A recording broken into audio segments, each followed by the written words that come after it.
आज mother's day अर्थात मातृदिन. माझ्यासोबत पंकजा मुंडे यांच्या बाबतीत बोलतो मी. आज मी त्यांची ओळख बीड लोकसभेच्या भाजपच्या उमेदवार अशी करून देणार नाही, कारण आज मातृदिन आहे आणि या मातृदिनाच्या अनुषंगानं त्यांच्या आईचं महत्त्व आणि त्या स्वतः आई असताना किती महत्त्वाचं आहे या दोन विषयावर मी त्यांच्याशी चर्चा करणार. ताई, काय नेमकं महत्त्व आहे की आपण हे सगळं निवडणुकीच्या धामधुमीत असतानासुद्धा आपण ज्यावेळेस घरी येतो त्यावेळी आपण आईसोबत असता, अगदी ज्या दिवशी उमेदवारी अर्ज भरला त्या दिवशीसुद्धा आईने आपलं ऑप्शन केलं आणि आपल्याला उमेदवारी अर्ज भरायला पाठवलं. हे सारा भावूक क्षण होते. नक्कीच आई ही आपल्या जीवनामध्ये आई असतेच. आईशिवाय आपलं अस्तित्व नाही. आज सकाळीच मी आईला मदर्स डेच्या शुभेच्छा दिल्या आणि मी म्हटलं तू मला जन्माला घातलंयस म्हणून मी एवढं सगळं करू शकते.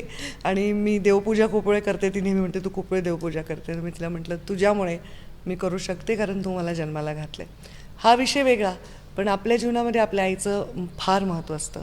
आपण जे असतो त्याच्यामध्ये जेनेटिक्स गुण आपले कितीही असतील, आई वडिलांचे दोन्ही, पण आपले संस्कार जे असतात ते 100% आपल्या आईचे असतात असं म्हणायला हरकत नाही. खास करून मुलींवर तर आमच्या सर्व असताना जो वागण्यातला साधेपणा आहे, जो काटेकोरपणा आहे, जो प्रत्येक वेळी दुसऱ्याला महत्त्व देणं किंवा घरात कोणी आलं की त्यांचं खाणं पिणं, त्यांचं आदरातिथ्य, दुसऱ्यांची काळजी घेणं, कुठे बाहेर जेवायला गेलो तर आधी ड्रायव्हर बॉडीगार्ड जेवलेत का बघणं, किंवा आपल्या घरात जेवण मागवत असू बाहेरून तर अरे तू 6 बर्गर नाही 10 मागव, 4 पोरं आपल्याकडे काम करतात. म्हणजे हे जे आहे हे आमच्या आईकडून आलेलं आहे. साहेबानंतरच्या काळामध्ये ती जबाबदारी आणखी जास्त वाढली. जबाबदारी माझ्यावर तर वाढलीच आहे. आईवर जबाबदारी ही वाढली आहे की ती बाबा असताना जे बिनधास्तपणे एखादं टेन्शन दाखवत होती किंवा एखादी चिंता व्यक्त करत होती ते तिला व्यक्त करता येत नाही. कारण तिला असं वाटतं की आपण चिंता व्यक्त केली तर अजून टेन्शन वाढेल. ती आमच्या घरामध्ये थोडी सगळ्यात लहान आहे तशी बघायला गेलं तर, कारण आम्ही तिला खूप प्रोटेक्टेड ठेवलेलं आहे. मुंडे साहेब असताना बाहेरचं विश्व तिने तेवढं आपलं साहेबांचे येणार जाणार त्यांचं राजकारणाला आपण सपोर्ट करणे एवढंच तिने केलं. मुलींना संगोपन करण्याकडे आमच्या मुलांवर तिने खूप जीव टाकला. म्हणजे आम्ही काम करत असताना आमच्या मुलांची जबाबदारी बऱ्यापैकी तिने उचलली. त्यामुळे आता मात्र तिला आम्ही फार ताण देत नाही, कारण ती ते सहन नाही करू शकत. ती खूप टेन्शन घेते लगेच आणि मग तिला ते दाखवता येत नाही, कारण आम्हाला ते टेन्शन पास ऑन करू शकत नाही ती. तर आम्ही तिला खूप जपतो आता की जास्त एक्सपोज करायचा प्रयत्न आम्ही करत नाही तिला. आई म्हणून आता काय वाटतं, कारण या निवडणुकीच्या काळामध्ये एक घटना घडली, मला वाटतं ती फार सुखद अशी घटना होती की आर्यमनचा पदवीदान समारंभ होता, कन्व्होकेशन होतं आणि त्याला तुम्हाला स्वतः उपस्थित राहता आलं नाही फिजिकली. तर मग या निवडणुकीतून सुद्धा वेळ काढून किती वेळ दिला आणि तो क्षण कसा होता? खरं मदर्स डे हा एक दिवस नसतोच, 365 दिवस असतो. बाळ पोटामध्ये असलं किंवा बाळ बाहेर असलं किंवा त्या बाळाला जरी बाळ झालं तरी त्या आईला ती भावना नेहमी त्याच्याविषयीच्या काळजीची असते. हे एकच असं नातं आहे ज्याच्यामध्ये आपल्या मनामधून कधीच अभद्र निघत नाही. त्या मुलांनी म्हणतात ना, ते आईचं काळीज घेऊन मुलगा जात असताना तो पडला तर ते आई काळीज म्हणते अरे लागलं का, तसंच आईचं नातं असतं. तर मुलांमध्ये आम्ही मुली असल्यामुळे आमच्या आईचं कठीण नाही आहे तेवढं, पण मुलांना सांभाळणं हा एक वेगळा अनुभव असतो मुलींपेक्षा. तर मुलं फुल ऑफ एनर्जी असतात, ते बाहेर वावरतात, त्यांची काळजी करणं ह्या सगळ्या गोष्टी करायच्या असतात. माझा मुलगा आता 5 वर्ष झाले बाहेर राहतो आहे, शिकतो आहे, लहान वयात गेला खूप शिकायला आणि त्याच्यामध्ये झालेले बदल, त्याचं तिथे एक्सपोजर आणि हे सगळं मला मिस करावं लागलं माझ्या कामामुळे. आणि मला त्याच्या ग्रॅज्युएशनला म्हणजे त्याच्या पदवीदान समारंभाला उपस्थितच राहायचं होतं. मी ते ठरवलं देखील होतं. मतदान अंदाजे 24-25ला उरकेल असं झालं, ठरलं होतं ऑलमोस्ट. नंतर ते 4 टप्प्यातलं मतदान जेव्हा आलं तर अरे बापरे, आज पदवीदान समारंभ आणि आजच शेवटचा दिवस प्रचाराचा अशी परिस्थिती होती. तर माझा जीव दिवसभर प्रचारात जरी असला तरी अडकला होता.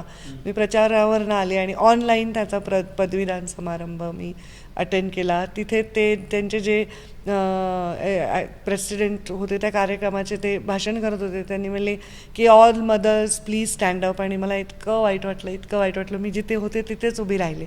अर्थात माझ्या मुलाला जिनी खरंच आईसारखा सांभाळलं यशू, ती खास तिथे गेली, पण मी तिथेच उभी राहिले आणि मला असं वाटलं की मी माझ्या मुलाच्या एवढ्या अनमोल क्षणात, कारण हा क्षण परत येत नसतो.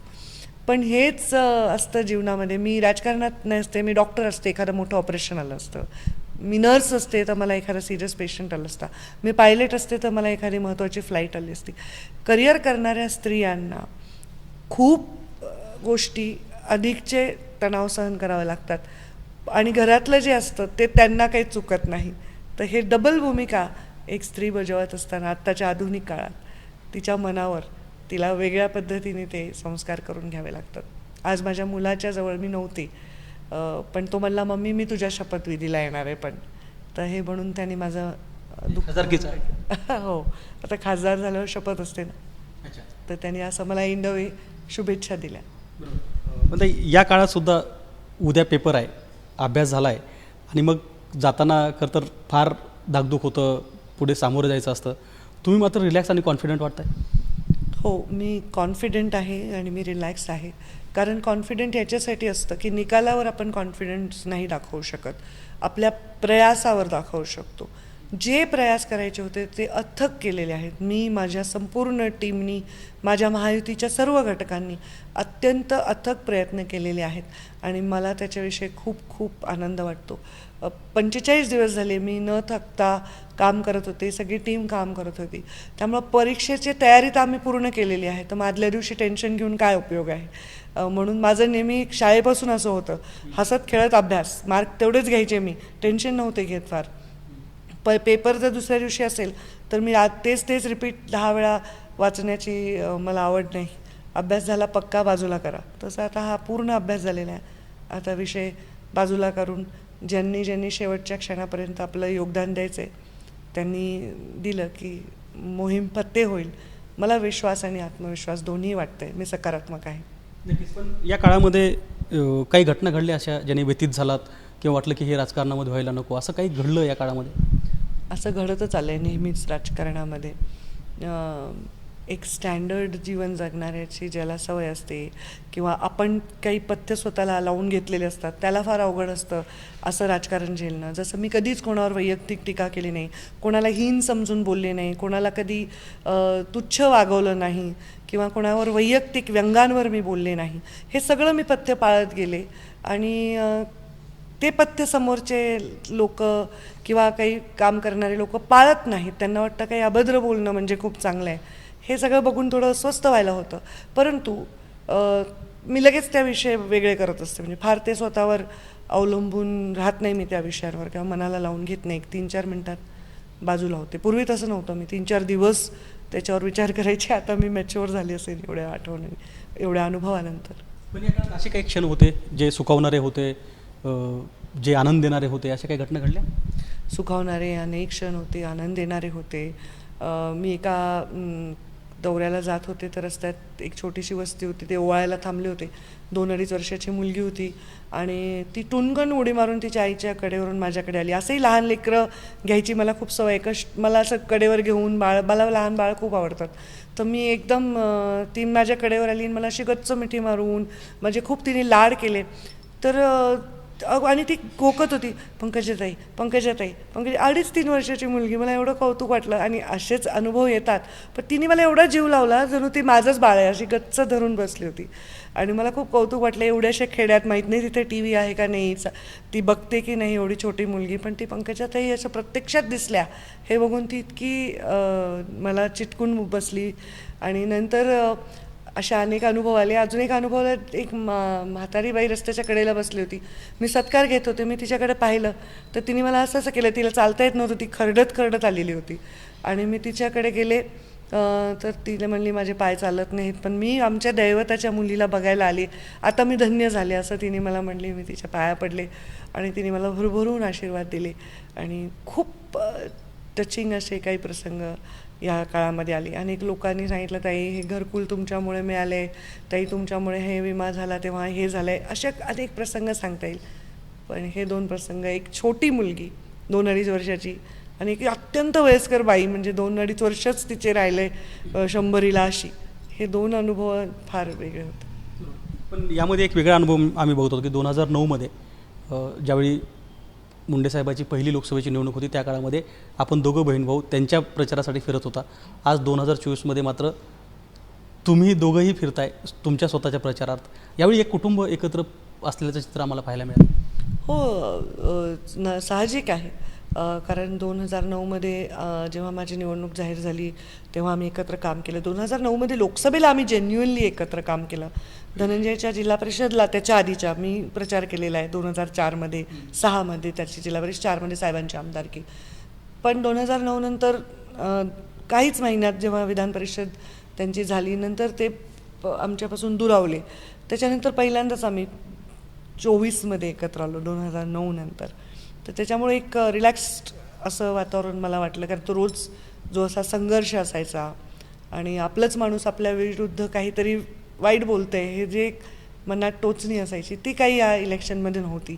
आम्ही आमचे कामं आटोपत होतो आणि हसत खेळत समाधानाने आमची निवडणूक पार पडली. साहजिक आहे काही विषय झाले, गंभीर होतच असतात राजकारणात, त्या क्षणाला त्या विषयांनी मला वाईट वाटलं. काल उदयनराजे स्वतः आले, अजितदादा खूप सुंदर बोलले, गडकरी साहेब छान बोलले, मोदीजी स्वतः आले.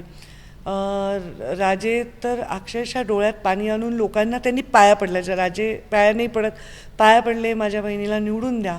तेव्हा मात्र मला खूप घाईवरून आलं, म्हणजे मला ते कंट्रोलच नाही झालं. ते बोलले जेव्हा की मी पाया पडतो आणि मुंडे साहेबांचं नाव घेऊन एक वेळ आम्ही नाही डोळ्यात पाणी आणत एवढं, पण राजे नेहमी गहीवरून येतात. तर हे जे नाते साहेबांनी जोडलेत, प्रतापराव जाधव आले सिंदखेड राजावरून, मोनिका राजळे, मेघना बोर्डीकर, ज्यांना मी जोडलं आहे, ज्यांना साहेबांनी जोडलं आहे, हे सगळे लोक, संभाजी पाटील निलंगेकर, हे सगळे लोक आपापल्या परीने इथे सगळे जमा झाले आणि प्रत्येकाने आपलं आपलं योगदान देण्याचा प्रयत्न केला. मला ह्याचं खूप म्हणजे कौतुकच वाटलं, भावूक झाले मी या सगळ्या विषयी. या भाऊक क्षणामध्ये काही घटना, काही व्यक्ती, काही प्रचार अथवा काही स्टेटमेंट्स असे होते की आम्ही आता खरं तर राजकारणामध्ये विसरून चाललो आहे. फार काही राजकारणामध्ये लक्षात ठेवायचं नसतं, कारण काल बघितलं आज नाही मिळत बघायला, आजचं उद्या मिळत नाही. पण मग हे काही परमनंट जरी नसलं तरी उद्या कदाचित निकालानंतर अथवा मतदानानंतर काही बदलेल ह्याच्यामध्ये? बदलावं असं मला वाटतं आणि हे बदलावं ते या निकालातच बदलावं. या सगळ्या गोष्टी ज्यांना पसंत नाही, एका स्त्रीचा अवमान कोणाला पसंत नाही, एका जातीपातीचं विषारी राजकारण कोणाला पसंत नाही, विकासासाठी निस्वार्थपणे काम करणारी शक्ती जर आपल्याला हवी असेल तर हे सगळं या निवडणुकीत बदलावं असं मला वाटतं. फारच राजकारणाच्या पातळ्या घसरत चाललेल्या आहेत आणि ते कायम ठेवणं पुन्हा बोलताना वगैरे हे पण एक टास्क. मी पण 22 वर्ष काम करते, कधीच असं मी शब्द नाही जाऊ दिला की ज्याच्यावर मला परत तो घेण्याची वेळ आली आहे आत्तापर्यंत. सरस्वती देवीचा आशीर्वाद आहे. पण असं जर लोक वागत गेले सर्वच तर आपलं निवडणुकीपुरतं राजकारण राहील, नंतर सगळं छान आलबेल राहील. आम्ही तरी आमच्या लोकांशी असेच संबंध ठेवलेत. नक्कीच, तर निवडणुकीपुरतं फक्त राजकारण राहील आणि त्यानंतर सगळं आलबेल राहील अशीच अपेक्षा स्वतः पंकजा मुंडे व्यक्त करतायत. कॅमेरामन कृष्णा खापरेसह गोविंद शेळके, ABP माझा, परळी, बीड. ABP माझा, उघडा डोळे बघा नीट.